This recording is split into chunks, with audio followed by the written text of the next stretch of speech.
मतलब एक दूसरे का पैसा कैसा लूटना, उसका उन्होंने विवरण किया है कि अंग्रेज जो है वो भारत को किस तरह से लूट रहा है। मैं मान के चलता हूं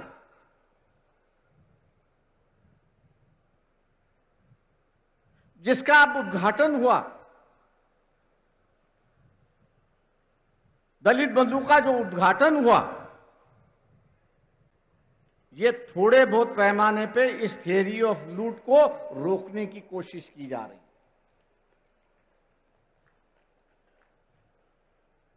क्योंकि यहां जो प्रोडक्शन करने वाला है और बेचने वाला जो है वो यहां का दबा कुचला हुआ समाज नहीं है, दलित नहीं है, आदिवासी नहीं है, वो तो सिर्फ खरीदने वाला समाज है।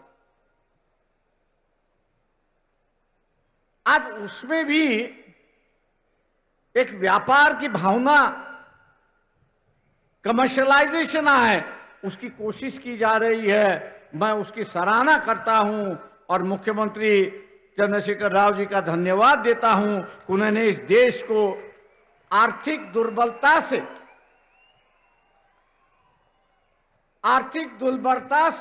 कैसे लड़ना चाहिए, आर्थिक दुर्बलता से कैसे लड़ना चाहिए, और साथ साथ ये जो पॉवर्टी एलिवेशन का जो सरकार का कार्यक्रम है उसको एक नई दिशा देने की कोशिश की। इसलिए बाबा साहब की जयंती पर बाबा साहब के आर्थिक विचारों को आगे ले जाने के लिए मैं उनको दोबारा धन्यवाद देता हूं और अपनी बात आगे बढ़ाता हूं। दोस्तों, देश को आजाद हुए 70 साल हुए, लेकिन पूरी तरह से बाबा साहब आज भी लोगों के सामने आए नहीं। हम लोग यही समझते हैं कि बाबा साहब का जो कार्य रहा है, समाज कार्य रहा है,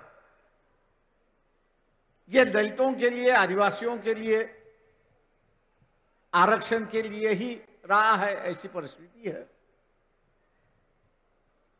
ये बात जरूर है कि उनका फोकस जो था,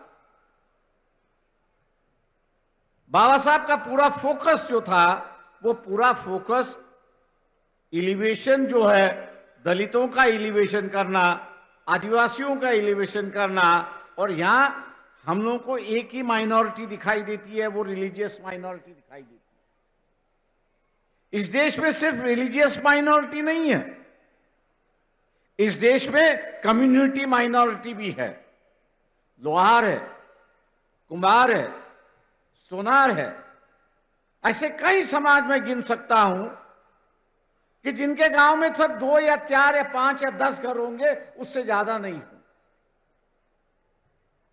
और बाबा साहब ने कहा कि जैसे एक रिलीजियस माइनॉरिटी है, उसी तरह से यहां एक कम्युनिटी माइनॉरिटी भी है, और इस कम्युनिटी की हिफाजत करना है,